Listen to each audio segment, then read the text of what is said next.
الرحمن الرحيم الحمد لله رب العالمين والصلاة والسلام على سيد الأنبياء والمرسلين محمد وعلى آله وصحبه أجمعين أما بعد أعوذ بالله من الشيطان الرجيم بسم الله الرحمن الرحيم قل هل يستوي الذين يعلمون والذين لا يعلمون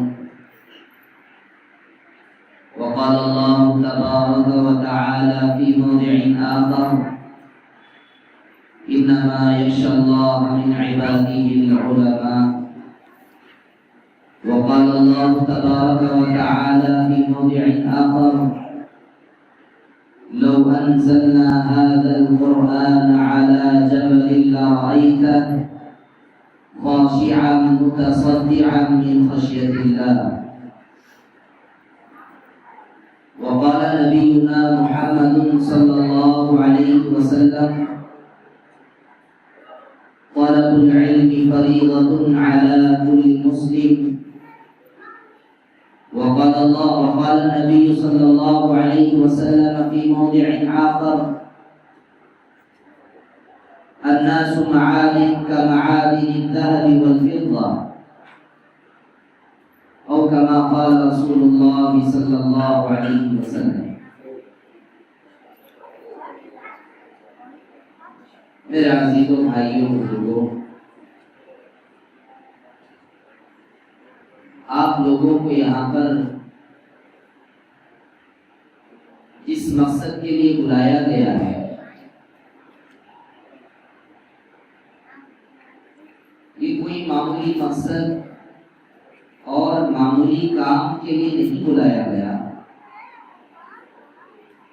یہ پروگرام اور یہ محفل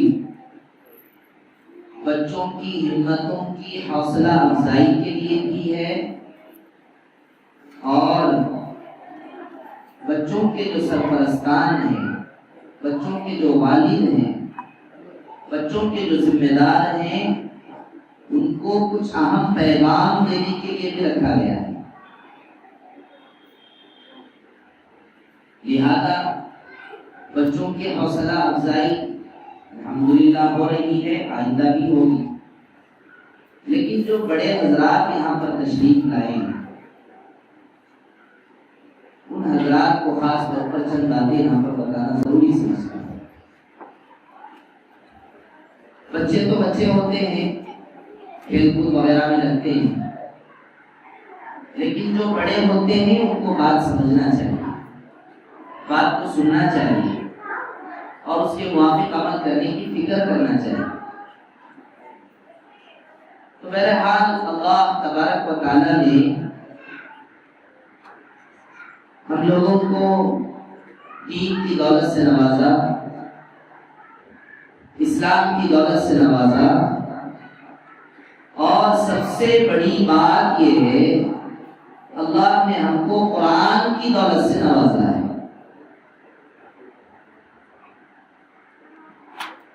اللہ معاف فرمائے اگر ہم نے قرآن کی ناقدری کی، اللہ معاف فرمائے اگر ہم نے قرآن کے حقوق کو ادا نہیں کیا، اللہ معاف فرمائے ہم نے اپنے بچوں کو بڑے سے بڑا ڈاکٹر تو بنا لیا ہے لیکن قرآن کا الف تک ہم نے اپنے بچوں کو نہیں سکھایا. میرے عزیزوں بھائیوں بزرگوں، اللہ تبارک و تعالی نے قرآن کریم کے اندر صاف فرما دیا قل هل يستوي الذين يعلمون والذين لا يعلمون. اے نبی جی لوگوں سے کہیے، لوگوں کو بتائیے کہ علم والے اور جو علم نہیں رکھتے ہیں، ان پڑھ ہیں، یہ کبھی برابر، دونوں برابر نہیں ہو سکتے. اسلام کے اندر علم کا مقام ہے، اسلام کے اندر ایجوکیشن کا مقام ہے، اسلام کے اندر اللہ کی جانب سے بھیجی گئی بہت ہی عظیم الشان کتاب قرآن مجید کا سیکھنا اس کا بہت بڑا مقام ہے. لوگ اللہ کا شکر ادا کریں، ناقدری نہ ہو۔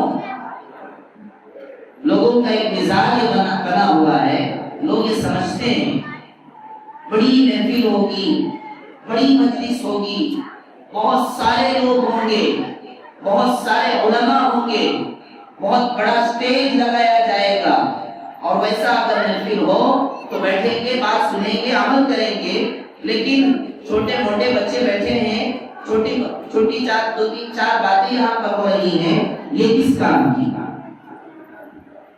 میرے عزیزوں، میرے بزرگوں، بھائیوں، اس وقت کی قدر کرو کہ آج آپ کا بچہ، آپ کی لڑکی، آپ کی نواسی، آپ کی پوتری اور آپ کا خاندان اللہ کے گھر میں آ کر بیٹھ کر قرآن پڑھنے کی توفیق مل رہی ہے۔ اللہ کے گھر میں بیٹھ کر حضرت محمد صلی اللہ علیہ وسلم کی تعریفوں میں لگے ہوئے ہیں، اللہ کے گھر میں بیٹھ کر قرآن کے بارے میں بتا رہے ہیں، حجاب کے بارے میں بتا رہے ہیں، پردے کے بارے میں بتا رہے ہیں، پردے پر عمل کرنے کا شوق اور جذبہ دکھا رہے ہیں۔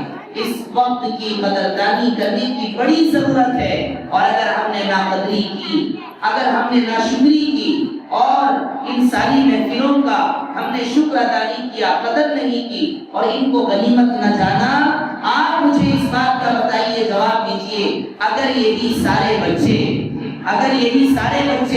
اگر ایسے مندروں کے حوالے ہو جاتے، ایسے چرچوں کے حوالے ہو جاتے، ایسے گانے بجانے کے حوالے ہو جاتے، ایسے محفلوں اور ایسے ڈانس کے پروگرام کے حوالے ہو جاتے جہاں پر بچہ گانا گاتا ہے، جہاں پر لڑکی بے پردگی کے ساتھ ننگا پن دکھاتے ہوئے لوگوں کے سامنے بے حیائی، فحاشی اور یانیت کو لوگوں کے درمیان پھیلانے کا کام کرتی ہے، اگر آپ کی نواسی ناچنے والی ہو جاتی، اگر آپ کی پتری گانے والی ہو جاتی، اگر آپ کا لڑکا قرآن کو بازو میں رکھ کر یہ کہتا قرآن کیا کتاب ہے، اللہ کس کو کہتے ہیں، محمد کس کو کہتے ہیں، مجھے اس سے کیا سروکار، میں تو ناچوں گا، میں تو گاؤں گا، میں تو فلمیں دیکھوں گا، اور جیسا میں گا رہا ہوں، جیسا میں ناچ رہا ہوں، جیسا میں کود رہا ہوں، ویسے اپنے بھائی اور بہنوں کو بناؤں گا۔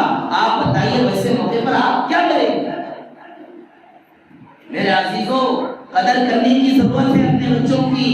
میں کہتا ہوں آج کے ان بچوں کی قربانیاں، آج کے ان بچوں کی یہ نعتیں، آج کے ان بچوں کی یہ نغمے اور آج کے ان بچوں کی یہ مکالمے، آئندہ ایک زمانہ ایسا آئے گا پردے کے خلاف آواز اٹھائی جائے گی تو یہی مکتب کے بچے کھڑے ہو کر پردے کے حق میں جواب دینے والے بنیں گے۔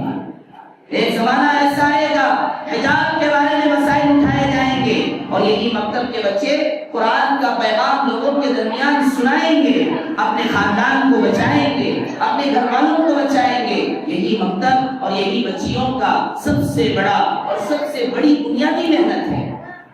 بچوں کی محنت معمولی محنت نہیں ہے، اسی لیے حضرت مولانا قاری امیر الحسن صاحب رحمۃ اللہ علیہ بڑے اکابرین اور بزرگوں میں سے گزرے ہیں۔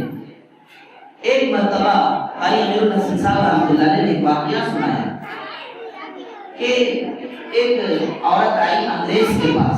پہلے زمانے میں ہمارے اس ملک کے اندر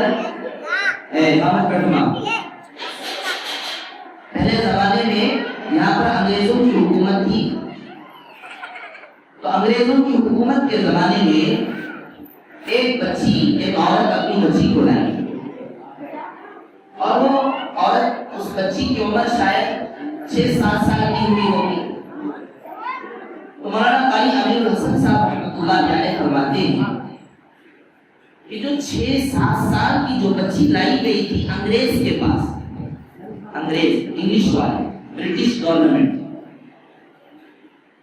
تو اور آ کر وہ عورت انگریز سے کہنے لگی آپ میرے اس لڑکی کی تربیت کر دیجیے، آپ میرے اس بچی کی تربیت کر دیجیے۔ تو وہ انگریز کہنے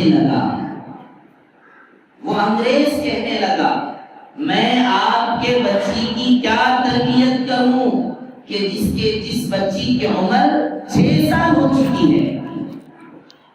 اس کے بعد اس انگریز نے کہا ہماری ترتیب یہ ہے کہ بچے کی عمر 3 سال ہو، 3 سال سے ہی ہماری اصل تربیت شروع ہو جاتی ہے۔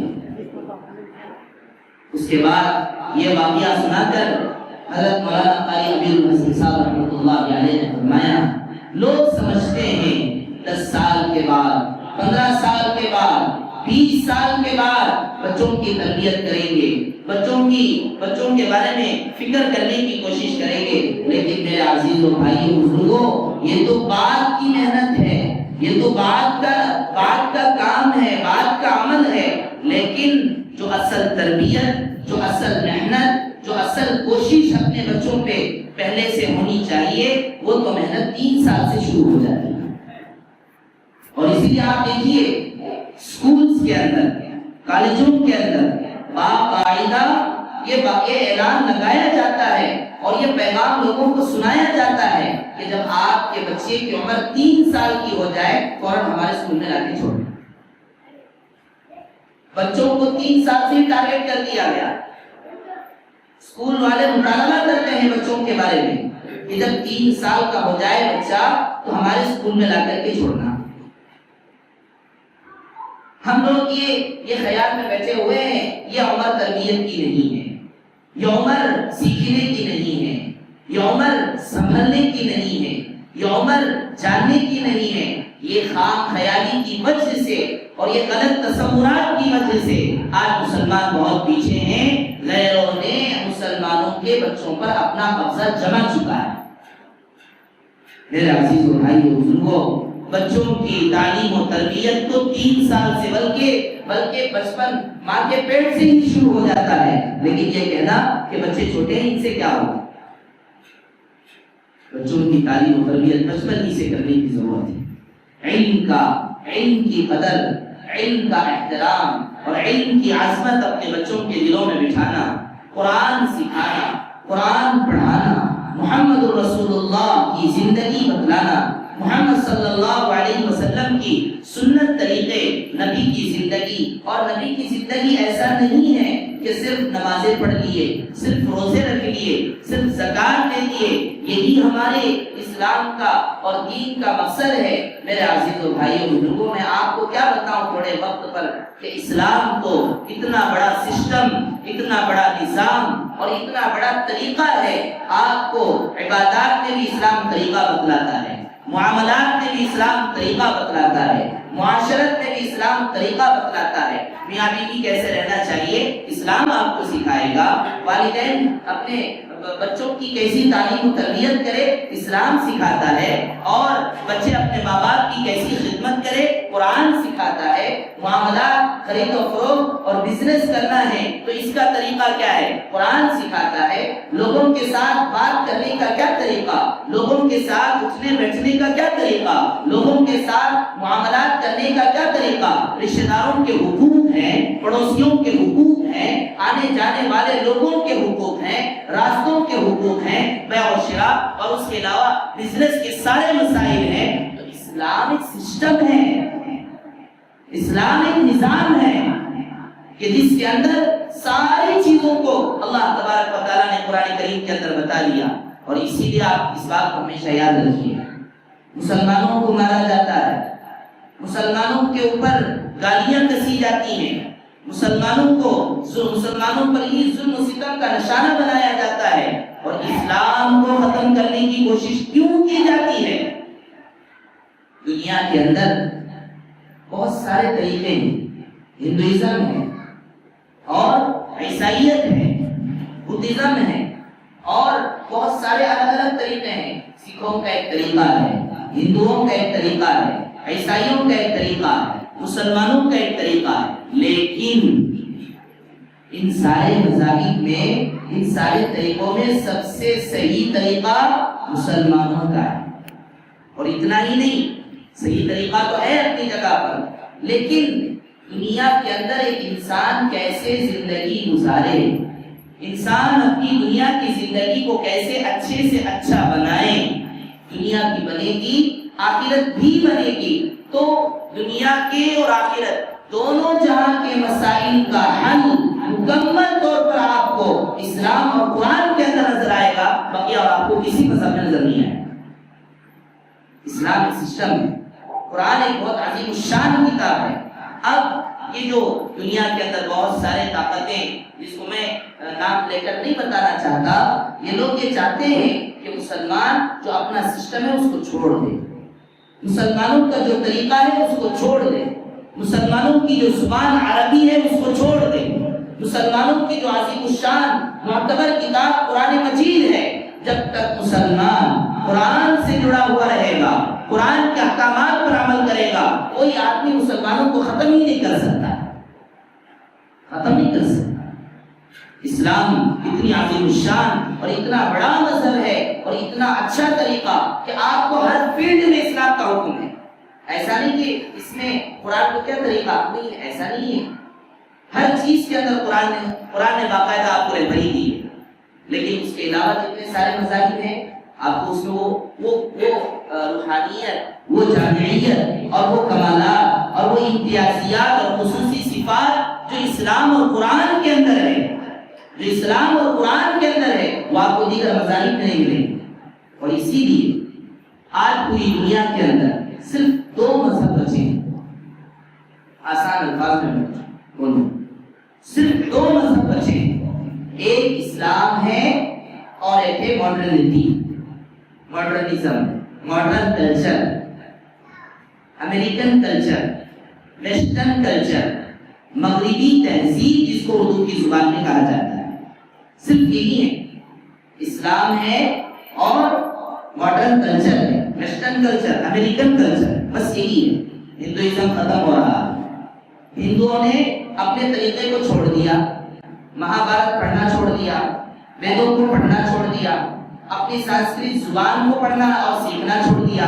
ہندوؤں کو تو صرف پیسے سے مطلب ہے، صرف پیسے سے مطلب ہے.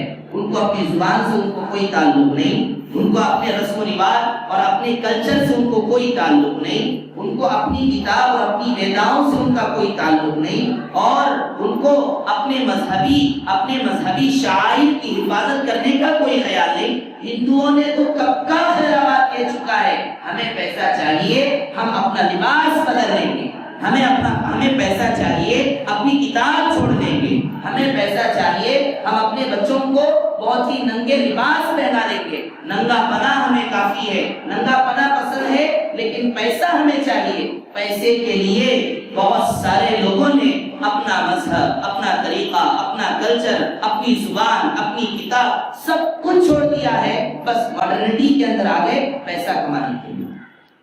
اس لیے آپ جا کر دیکھیے، آپ غیروں سے کہیے اور ان کو پوچھئے کہ آپ کی کتابوں میں اور آپ کے جو معتبر کتابیں ہیں، مہابھارت ہے، بھگوت گیتا ہے، رامائن ہے، جو معتبر کتابیں، اور اس کے علاوہ ویدائیں ہیں، رگ وید ہے، سام وید ہے، اتر وید ہے، یجروید ہے، یہ جتنی ویدائیں ہیں، ان ویداؤں میں جو طریقہ عام کا بتایا گیا، ان ویداؤں میں جو کلچر عام کا بتایا گیا، اس کلچر کو کیوں فالو نہیں کرتے؟ حجاب اور پردہ تو غیروں میں بھی تھا، حجاب اور پردہ تو غیروں میں بھی تھا، لیکن آج ان لوگوں نے اپنا تو طریقہ چھوڑ دیا، اپنی کتابوں کا پڑھنا تو چھوڑ دیا.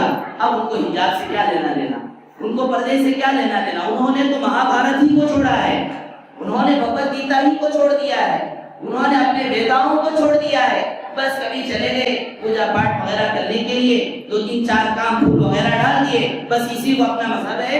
بقیہ کتابوں کو پڑھنا، اپنا مذہبی ریت و رواج اور پردہ وغیرہ جو بھی ساری مذہبی کتابوں کے اندر موجود ہے، سب کو انہوں نے چھوڑ دیا پیسہ کمانے کے. تو ہندو ماڈرن بن گئے، عیسائی ماڈرن بن گئے، اور اس کے علاوہ 2-3-4 کام کر رہے ہوں گے دنیا کے اندر، لیکن پکا مضبوطی کے ساتھ کوئی بھی مذہب کا آدمی اپنے مذہب پر عمل نہیں کر رہا ہے سوائے مسلمان.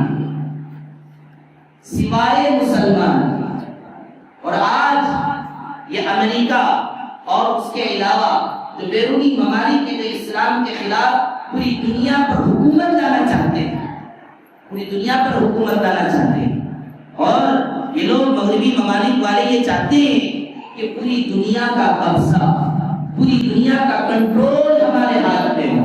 لباس بھی ہمارا، لینگویج زبان بھی ہمارا، کلچر بھی ہمارا، بول اور چال بھی ہمارا. تو ایسے موقع پر یہ بات میں آپ کو 200 سال 250 سال کے بعد کہہ رہا ہوں. ان لوگوں کی بڑی بڑی کانفرنسیں اور بڑی بڑی میٹنگیں 200 سال پہلے ہو چکی ہیں کہ دنیا کے اندر کیسے ہمارا قبضہ ہو، اسلام کیسے ختم ہو. اسلام اپنا ایک طریقہ ہے، مسلمانوں کے پاس اپنی کتاب ہے، مسلمانوں کے لیے ایک آئیڈیل اور نمونہ محمد ہے، اور ہر کام کے اندر آپ کی رہبری قرآن کرتا ہے. تو دنیا کے اندر ان کی جو پلاننگ تھی، آج دیکھیے دنیا کے اندر، مثال میں آپ کو بتاؤں، زبان کی اگر آپ بات لے لیں، زبان، لینگویج، کتنے غیر اپنے تیلگو کو محبت کرتے ہوئے تیلگو پڑھ رہے ہیں یا انگلش پڑھ رہے ہیں؟ ہر غیر اپنا تیلگو زبان چھوڑ چکا ہے اور انگریزی انگلش زبان میں ڈوب چکا ہے. اور آج کل جو نیکسٹ جنریشن جو بچے پیدا ہو رہے ہیں، تیلگو نہ پڑھنا آتا ہے نہ لکھنا آتا ہے. تو ان لوگوں نے اپنا طریقہ چھوڑ دیا اور یہ لوگ ان ویسٹرن کلچر کے حوالے ہو چکے پیسے کے لیے، دنیا کے لیے، دنیا کی بڑھوتری کے لیے. اور اسی لیے ان لوگوں کا یہ کہنا بھی ہے کہ اگر ہم اپنے مذہب کی کتابوں کو پکڑے رہیں گے، اپنے رسم و رواج کو مضبوطی سے تھامے رہیں گے، تو ہم آگے نہیں بڑھ سکتے. لہذا انہوں نے سب کچھ چھوڑ دیا ہے. تو لہذا یہ لوگ جو دنیا کے اندر مغربی کلچر لانا چاہتے ہیں، یہ ہندوؤں کیا کامیاب ہو گئے. آپ دیکھیے سارا کا سارا پڑھائی انگلش میں ہو رہا ہے، بول چال انگلش میں ہو رہا ہے، چلن انگلش، لباس انگلش کا آ چکا ہے، لباس بھی مغرب کا، بول بھی مغرب کا، اور چال بھی مغرب کا، صحن بھی مغرب کا، اور زندگی گزارنے کا طریقہ بھی مغربیت ہی بن چکا ہے. اب ان لوگوں کو رکاوٹ آ رہی ہے، تو وہ آ رہی ہے اسلام اور مسلمان سے. مسلمان، اسلام کا، قرآن کا ماننے والا مسلمان، ایک اللہ پر یقین کرنے والا، حضرت محمد مصطفیٰ صلی اللہ علیہ وسلم جو ہمارے نبی ہیں، جو ہمارے قائد ہیں، جو ہمارے رہبر ہیں، جو ہمارے مرشد ہیں، جو ہمارے لیے اسوہ حسنہ اور ایک اچھا نمونہ ہے. لقد كان لكم في رسول الله اسوة حسنة لمن كان يرجو الله واليوم الآخر. جو اللہ سے امید رکھتا ہے ملاقات کی، آخرت پر یقین رکھتا ہے، اللہ نے فرمایا ایسے لوگوں کے لیے محمد کی ذات میں اچھا نمونہ ہے. یا صاحب الجمال ویا سید البشر من وجهك المنیر قد نور القمر لا يمكن السلام كما كان حق بعد خدا. بزرگ کو یہ قصہ مختصر، اس پوری زمین کے اندر، اس پوری دنیا کے اندر اگر اللہ تبارک و تعالیٰ کے بعد سب سے زیادہ قابل تعریف، سب سے زیادہ قابل تقلید، سب سے زیادہ اگر کسی کو فالو ہونا ہے، اگر کسی کے طریقے پر اپنے آپ کو چلانا ہے، اگر کسی کے طور اور طریقے کو اپنی زندگی میں لانا ہے، تو حضرت محمد صلی اللہ علیہ وسلم ہے. اللہ نے قرآن کریم کے اندر فرمایا قل ان کان آباؤکم وابناؤکم وازواجکم وعشیرتکم واموال اقترفتموها وتجارة تخشون کسادها ومساکن ترضونها احب الیکم من اللہ ورسولہ. تجارت سے بھی بڑھ کر محبت اللہ سے ہے، بیویوں سے بھی بڑھ کر محبت اللہ سے ہے، بچوں سے بھی محبت بڑھ کر اللہ سے ہے. پوری دنیا ہمیں نہ ملے لیکن ہمارا تعلق اللہ اور اللہ کے رسول سے رہے گا. ہم اپنے نبی کو نہیں چھوڑیں گے، ہم اپنے نبی محمد صلی اللہ علیہ وسلم کا دامن نہیں چھوڑیں گے. اللہ کے نبی رسول اللہ صلی اللہ علیہ وسلم کا طریقہ اتنا عالی شان طریقہ، اتنا بڑا نظام اور اتنا بڑا سسٹم جو ان مغربیت کو چیلنج کرتا ہے، ان مغربیت کے لوگوں کے درمیان چیلنج کر کے بتاتا ہے ہمارا طریقہ سب سے اچھا ہے. چاہے وہ کسی بھی مذہب سے تعلق رکھنے والا ہو، اسلام کو پڑھ لے سمجھ لے، وہ اسلام کو بھول جائے گا. یہ اسلام کی جامعیت ہے، ہم لوگ سمجھ نہیں پاتے ہیں. تو 3-4 باتوں کو سن کر ہمیں ارے چھوٹا موٹا مکتب ہے، ارے چھوٹے موٹے مکھنے ہیں، چھوٹا موٹا ٹوپی ہے، انہی ٹوپیوں کے خلاف پلاننگیں بن رہی ہیں، اسی پردے کے خلاف پلاننگیں بن رہی ہیں، اسی سنت لباس کے خلاف پلاننگیں ہو رہی ہیں اور ہو چکی ہیں، اور مسلمان سو رہے ہیں۔ اسی لیے علامہ اقبال رحمۃ اللہ علیہ جو شاعر مشہور بڑے مشہور شاعر تھے، وہ فرماتے تھے وہ معزز تھے زمانے میں مسلمان ہو کر، وہ معزز تھے زمانے میں مسلمان ہو کر، اور ہم خار ہوئے تاریخ قرآن ہو کر۔ ایک زمانہ تھا مسلمانوں کی حکومت تھی، مسلمانوں کی بادشاہت تھی، مسلمانوں کا رعب اور دبدبہ تھا۔ آپ بالکل یہ خیال نہ کرے کہ مسلمانوں کے پاس کچھ نہیں ہے، مسلمانوں کے پاس مال نہیں ہے، مسلمانوں کے پاس دولت نہیں ہے، مسلمانوں کے پاس حکومتیں نہیں ہیں۔ میرے عزیز و بھائیو بزرگوں، اسی ہندوستان کی دھرتی پر 800 سال مسلمانوں نے حکومت کی ہے، 800 سال مسلمانوں نے حکومت کی ہے، اور اس سے بھی پچھلی اگر ہم تاریخ کو دیکھتے ہیں، بہت ساری تاریخیں سلطنت عثمانیہ کی اگر آپ تاریخ پڑھیں گے، بہت ساری تاریخیں مسلمانوں کی گزری ہیں۔ اللہ تعالیٰ نے مسلمانوں کو زمانے میں ویسا نوازا تھا، اور مسلمان حاکموں کے پاس، بادشاہوں کے پاس انگریز غلام بن کے کھڑا رہتا تھا۔ ایسی طاقت مسلمانوں کی، ایسا وعد اور دبدبہ مسلمانوں کا، ایسی حکومتیں مسلمانوں کی۔ اور آج کیا ہو رہا ہے؟ مسلمانوں کو مارا جا رہا، مسلمانوں کو کاٹا جا رہا، مسلمانوں پر ظلم کیا جا رہا، قرآن کے خلاف آوازیں، طلاق کے خلاف آوازیں، پردے کے خلاف آوازیں، یونیفارم سول کوڈ کے نام پر نئے ایسے کلچر لانے کی کوشش جو اسلام کے خلاف ہو۔ میرے عزیزو بھائیو بزرگوں، اور ہم یہ سمجھ بیٹھے ہیں، آرام سے رہ رہے ہیں کہ بھئی انگریزوں کا لباس فیشن پہننے میں اور پہنانے میں کیا حرج ہے؟ اس لیے بہت چوکنا رہنے کی ضرورت ہے۔ یہی بنیادی محنت ہے بچوں کی۔ جیسے میں نے آپ کو پہلے بتایا، انگریز نے کہہ دیا 3 سال پار ہو گیا، 6 سال 7 سال کا اگر بچہ ہو گیا ہم اس کی تربیت ہی نہیں کرتے، تربیت کا زمانہ چلا گیا ہے، 3 سال سے اس کی تربیت شروع ہو جاتی ہے۔ اس لیے میرے عزیزو بھائیو بزرگوں، ایسا مت احساس کمتری کا شکار ہونے کی ضرورت نہیں ہے۔ اس زمانے میں جو اللہ تھا آج بھی وہی اللہ ہے، اس زمانے میں جو قرآن کا قانون تھا آج بھی وہی قرآن کا قانون ہے، اس زمانے میں جو مسلمانوں کا دبدبہ تھا آئندہ بھی مسلمانوں کی عزت اور مقام رہے گی۔ شرط یہ ہے مسلمان اپنے قرآن سے جڑے رہے، اپنے مذہب سے جڑے رہے، اپنے آپ کو قرآن کا متبع اور تابع بنا کر چلے۔ اللہ نے قرآن کے اندر صاف کہہ دیا وَلَا تَهِنُوا وَلَا تَحْزَنُوا وَأَنْتُمُ الْأَعْلَوْنَ إِن كُنتُم مُؤْمِنِينَ۔ ڈرنے گھبرانے کی ضرورت نہیں ہے، مسلمان ہی سب بلند رہیں گے۔ شرط یہ ہے کہ مسلمان پکے ایمان والے ہوں، پکے ایمان والے بنیں۔ آج ہمارا ایمان کتنا کمزور، ہمارے دین میں کتنی کمزوری آ گئی۔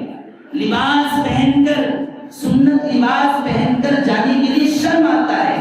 ایسے مسلمان سمجھنا چاہیے کیا کر رہا ہے، کیا باتیں کر رہا ہے۔ اسلام کا طریقہ، نبی کا طریقہ، صلحاء کا طریقہ، اللہ والوں کا طریقہ، اسلام کی پہچان اور دوسرے پہننے سے گھبرا رہا ہے۔ ایسی زندگی اگر ہماری رہے گی، مسلمان پیچھے ہٹتے رہیں گے، مسلمانوں کو کاٹا اور مارا ہی جائے گا، مسلمانوں کو آگے بڑھنے نہیں دیا جائے گا۔ اس لیے میرے عزیزو بھائیو بزرگوں، یہ مت سمجھو کہ یہ میرا بچہ، یہ چھوٹا بچہ، یہ چھوٹی بچیاں کیا کریں گی۔ آج آپ بوڑھے ہیں، 10 سال کے بعد چلے جائیں گے، 15 سال کے بعد چلے جائیں گے، 5 سال کے بعد چلے جائیں گے، اور آج کا یہ بچہ کل کا بڑا ہے، آج کا یہ بچہ کل کا گھر کا ذمہ دار ہے، آج کا یہ بچہ کل کا آپ کے گھر کا اور حاکم اور متولی ذمہ دار بنے گا۔ اگر آپ نے اپنے بچے کو قرآن نہیں سکھایا تو وہی حال ہوگا جو آج ہمارے مسلمانوں کا ہو رہا ہے۔ جس وقت کورٹ کے اندر حجاب کے خلاف ججمنٹ دیا جا رہا تھا، تو اس ججمنٹ کے اندر ججمنٹ دے رہے ہیں، اس میں ایک مسلمان عورت وہاں پر بیٹھی ہوئی، اور وہ یہ کہہ رہے ہیں کہ اسلام اور قرآن کے اندر پردہ ضروری نہیں، اور وہ کہنے والوں میں مسلمان عورت ہے۔ کاش وہ قرآن پڑھ لیتی، کاش وہ نبی کے حدیثوں کو پڑھ لیتی، کاش وہ اماں عائشہ صدیقہ رضی اللہ عنہا کی زندگی کو دیکھ لیتی، کاش وہ حضرت فاطمہ الزہرا رضی اللہ عنہا کے واقعات اور حدیثوں کو دیکھ لیتی۔ اللہ نے صاف قرآن کریم کے اندر حجاب کا لفظ ذکر کیا ہے، وَإِذَا سَأَلْتُمُوهُنَّ مَتَاعًا فَاسْأَلُوهُنَّ مِنْ وَرَاءِ حِجَابٍ. صاف اللہ نے قرآن کریم کے اندر پردہ نہیں، حجاب کا لفظ اللہ نے قرآن کریم کے اندر ذکر کیا. لیکن آج مسلمانوں نے کیا کیا؟ اپنے بچوں کو، اپنے گھر والوں کو، اپنی عورتوں کو قرآن کی تعلیم نہیں دی. جب مسلمانوں کا مسئلہ آیا تو قرآن کے خلاف جج دینے والی ہی مسلمان بنی. قرآن کے خلاف آواز بلند کرنے، آواز اٹھا کر قرآن کے خلاف بولنے والی خود مسلمان عورت نکلی. غلطی کس کی ہے؟ غلطی حکومت کی نہیں ہے، غلطی قانون کی نہیں ہے، غلطی دوسرے لوگوں پر مت ڈالیے. ظہر الفساد فی البر والبحر بما کسبت ایدی الناس. جو کچھ برائیاں، جو کچھ قانون کی شکل میں، حکومتوں کی شکل میں، پتہ نہیں کن کن چیزوں کی شکل میں دنیا کے اندر مسلمانوں میں جو حالات آ رہے ہیں، یہ ہماری غفلت اور کوتاہی کی وجہ ہے. اپنی غلطی کی وجہ سے سارا ہو رہا. حضرت مولانا یوسف صاحب رحمۃ اللہ علیہ کہتے تھے جب یوپی کے علاقوں میں کوئی فساد وغیرہ ہو جاتا تھا، مسلمان اور غیروں کے درمیان جھگڑے ہو جاتے تھے، حضرت مولانا یوسف صاحب رحمۃ اللہ علیہ فرماتے تھے یوسف کی بدعملی نے فساد کروایا ہے. یوسف کی بدعملی نے فساد کروایا ہے. ہماری غلطی کی وجہ سے دنیا کے اندر برائیاں آتی ہیں، ہماری غلطی کی وجہ سے قانون ہمارے خلاف بنتا ہے، ہماری کوتاہی اور غفلت کی وجہ سے قانون بنتا ہے. حضرت مولانا یوسف صاحب رحمۃ اللہ علیہ فرماتے تھے جب مسلمان اپنے قرآن کے قانون پر عمل کرنا چھوڑ دیتا ہے، جب مسلمان اپنے قرآن کے قانون پر عمل کرنا چھوڑ دیتا ہے، اللہ تعالیٰ اسی قرآن کے قانون کے خلاف قانون بناتے ہیں. بابری مسجد دوسروں کے حوالے ہو گئی. کاش کتنا اچھا ہوتا، اس میں لوگ نمازیں پڑھتے تھے، لوگ اس مسجد کو آباد کر دیتے تھے. جو مسجد آباد ہوتی ہے وہ کبھی غیروں کے قبضے میں نہیں جاتی ہے. جو قوم زندہ رہتی ہے اور جو قوم اپنے تہذیب اور کلچر پر عمل کرتی ہے، کبھی اس کے خلاف قانون نہیں آ سکتا. اور آج ان لوگوں نے جو قانون لایا ہے مسلمانوں کے خلاف، یہ مسلمانوں کے عمل کی وجہ سے. وہ کہتے ہیں ہم نے کتنے ہزاروں کروڑوں عورتوں کو ہم نے دیکھا ہے جو پردہ نہیں کرتی ہیں، جو حجاب نہیں کرتی ہیں، جو پردے کے ساتھ زندگی نہیں گزارتی ہیں. تو ان بے پردہ لڑکیوں کی وجہ سے قانون بنا ہے. اس لیے میرے عزیز و بھائیو بزرگوں، کتنی ضرورت ہے مسلمانوں کو اپنے دین کے بارے میں پہچاننے، اپنے قرآن کے بارے میں پہچاننے کی. قرآن کی خدمت، قرآن کی عظمت، کتنا بڑا مقام اللہ نے قرآن کریم کے اندر فرمایا. لو انزلنا هذا القرآن على جبل لرأيته خاشعا متصدعا من خشیت اللہ. اللہ فرماتے اگر اس قرآن کو پہاڑ پر رکھا جاتا تو پہاڑ تھرتھرا جاتا، پہاڑ کپڑ جاتا، پہاڑ ڈر جاتا اللہ کے ڈر سے. ویسا علم، ویسا تقوی، ویسی زندگی، ویسے راستے اور ویسا اچھا اسلوب اللہ نے قرآن کے اندر رکھا ہے. لیکن آج مسلمان اسی کو چھوڑ دیا.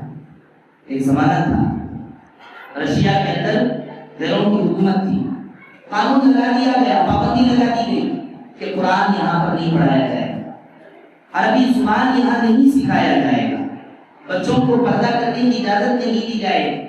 لیکن میرے عزیز و بھائیو بزرگوں، کام کرنے والا چاہے پیتگورا باڑو ہو، چاہے انگول ہو، چاہے بڑا شہر ہو کہ چھوٹا شہر ہو، چاہے پبلک زیادہ ہو کہ کم ہو، کام کرنے والا تو علاقوں میں رہ کر بھی کام کر سکتا ہے. قاری صدیق احمد صاحب بادلی رحمۃ اللہ علیہ، ہتھورا باندھا کا علاقہ، کتنا خستہ حال علاقہ، کتنا گیا گزرا، بہت معمولی سا قریہ. آج بھی اگر آپ جائیں گے، ہم جب سال کی جماعت میں تھے باندھا کو جانا ہوا، آج تو اس وقت ہم جہاں پر اس مدرسے کو دیکھنے کے لیے گئے، آج بھی اس کے راستے خراب ہیں، آج بھی اس کے روڈ وغیرہ خراب ہیں. لیکن میرے عزیز و بھائیو بزرگوں، اسی ہتھورا اور باندھا کے رہنے والے قاری صدیق احمد صاحب باندھلی رحمۃ اللہ علیہ نے عزم کیا، پختہ ارادہ کیا اللہ کے دین کی خدمت کرنے کا، اللہ کے قرآن کو لوگوں کے درمیان پھیلانے کا، اللہ کے لوگوں کو، انسانوں کو قرآن کا سبق سکھلانے کا پکا عزم کیا، ارادہ کیا، اللہ نے اسی علاقے اور قریے کے اندر اللہ تعالیٰ نے جامعہ ہتھوڑا کے نام سے بہت بڑا مدرسہ قائم کیا، اور آج وہ پورا کا پورا علاقہ اس مدرسے کی برکت سے چل رہا ہے۔ قریے کو مت دیکھیے، علاقے کو مت دیکھیے، پبلک کو مت دیکھیے، 2 3 4 5 6 7 یہ کیا کریں گے، یہی کریں گے، اور مسلمانوں کی یہی تاریخ ہے، مسلمانوں کی یہی تاریخ ہے۔ حضرت محمد مصطفیٰ صلی اللہ علیہ وسلم نے دنیا کے اندر اللہ نے ان کو نبی بنا کر بھیجا۔ آپ مجھے بتائیے، کیا وہاں پر مسجدیں تھیں؟ کیا وہاں پر مسلمانوں کے مراکز تھے؟ کیا وہاں پر مسلمانوں کی بہت بڑا مجمع تھا؟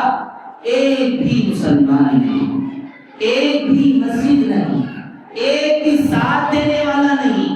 حضرت محمد صلی اللہ علیہ وسلم مکی کی سرزمین پر بت قدوں اور بت خانوں میں، مشرکوں اور شرک کے اڈوں میں رہ کر اللہ کے نبی رسول اللہ صلی اللہ علیہ وسلم نے دعوت دین کا، تعلیم قرآن کا اور اسلامی پیغام کی آواز کو اٹھا کر حضرت محمد صلی اللہ علیہ وسلم نے مکے کی سرزمین پر محنت کیے۔ ایک زمانہ ایسا آیا کہ جس زمین پر بتوں کو رکھ کر کے پوجا جاتا تھا، وہی زمین اور وہی کعبۃ اللہ کا گھر بنا، اور سارے بتوں کو توڑ پھوڑ کے ختم کر دیا گیا۔ محنت سے کام ہوتا ہے، محنت سے کام ہوتا ہے۔ حضرت مولانا قاضی مجاہد الاسلام صاحب رحمۃ اللہ علیہ، حضرت مولانا قاضی اطہر مبارک پوری رحمۃ اللہ علیہ، حضرت مولانا اشرف علی تھانوی رحمۃ اللہ علیہ، حضرت مولانا قاسم نانوتوی رحمۃ اللہ علیہ، حضرت مولانا شیخ الاسلام حسین احمد مدنی رحمۃ اللہ علیہ، حضرت مولانا شیخ الہند محمود الحسن دیوبندی رحمۃ اللہ علیہ۔ آج بھی جا کر دیکھیے تھانوی کے گھر کو، آج بھی جا کر دیکھیے نانوتا کے علاقے کو، آج بھی جا کر دیکھیے حسین احمد مدنی کی زندگی کو، آج بھی جا کر دیکھ سکتے ہیں ابو الحسن علی میاں ندوی کے گھر کو، کچا مکان، معمولی سی سڑکیں، معمولی سا علاقہ، بلکہ بعض علماء کے تو خاص گھر تک نہیں تھے، معمولی سا علاقہ، معمولی سی سڑکیں، قریہ دیہات، معمولی سے علاقے ہیں، لیکن انہی علاقوں سے اللہ نے شیخ الاسلام کو پیدا کیا، انہی علاقوں سے اللہ تعالیٰ نے مجدد الملت حاکم الامت حضرت تھانوی کو پیدا کیا، اسی علاقوں سے اللہ تبارک و تعالیٰ نے حضرت مولانا الیاس صاحب رحمۃ اللہ علیہ کو پیدا کیا۔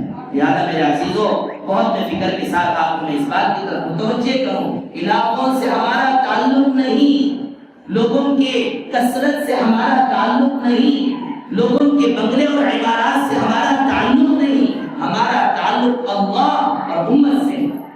کام کریں گے، محنت کریں گے، زمینی سطح پر محنت کریں گے، ایک جا کر 1 لاکھ بنیں گے، 1 لاکھ جا کر 1 کروڑ بنیں گے، اور پھر اللہ تبارک و تعالیٰ پوری دنیا کے اندر دین کا پیغام کو عام کریں گے۔ دارالعلوم دیوبند کی بنیاد کیسے رکھی گئی؟ آپ اگر تاریخ پڑھیں گے، آج ہزاروں کے طلباء، ہزاروں کا مجمع، ہزاروں علماء وہاں سے فارغ ہو رہے ہیں، لیکن میرے عزیز بھائیوں بزرگوں، یہ شروعات ہزاروں سے نہیں ہوئی تھی، لاکھوں سے نہیں ہوئی تھی۔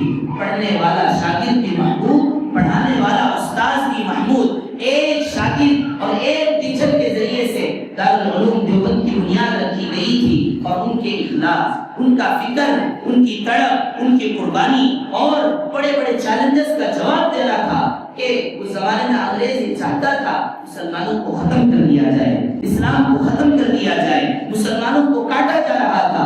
دیوبند کی گلیوں، دہلی کے اندر چودھری چاندنی چوک کے راستے پر کتنے ایسے ہزاروں علماء کی گردنوں کو لٹکا دیا گیا۔ مقصد کیا تھا؟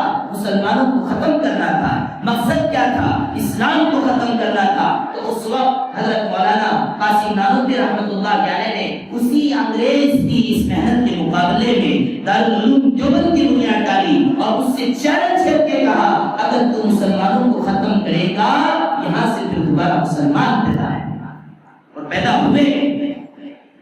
انگریزوں کے زمانے میں جس طرح مسلمانوں کو کاٹا گیا، مارا گیا، کچلا گیا، ڈر لگتا تھا علماء کو کہ آئندہ چل کر مسلمان نہیں ملیں گے، ڈر لگتا تھا مسلمانوں کو کہ آئندہ چل کر قرآن ختم ہو جائے گا، ہندوستان سے اللہ کا دین ختم ہو جائے گا۔ قاسم قیامت کے لیے اس چیلنج کو قبول کیا، دارالعلوم دیوبند کی بنیاد ڈالی اور وہاں سے محنت کیے، اللہ تبارک و تعالیٰ نے پھر دوبارہ ہندوستان کے اندر مسلمانوں کو پیدا کیا۔ جب مولانا قاسم نانوتوی رحمۃ اللہ علیہ کا انتقال ہوا تو وہ ڈاکٹر، ان کا نام، تو انہوں نے کہا تھا، ان کا نام یاد نہیں آ رہا ہے، تو انہوں نے کہا تھا کہ آج ایک ایسے عالم کا، آج ایک ایسے داعی کا، آج ایسے مفکر کا انتقال ہوا، پھر آج کے بعد ایسا عالم دنیا میں کبھی پیدا نہیں ہوگا۔ میرے عزیز بھائی بزرگوں، علاقوں سے نہیں اور شہروں سے نہیں، قریوں سے نہیں، محنت سے کام ہوتا ہے، محنت سے کام ہوتا ہے۔ ہمارا تعلق اللہ سے اور محنت امت پر ہو، ہمارا تعلق اللہ سے محنت انسانیت پر ہو، ہمارا تعلق اللہ سے محنت فرد پر ہو، پھر اللہ تبارک و تعالیٰ علاقوں کے اندر علماء کو پیدا کریں گے، حفاظ کو پیدا کریں گے، داعیوں کو پیدا کریں گے، مبلغین کو پیدا کریں گے، اور ایسے رجال کو اللہ پیدا کریں گے۔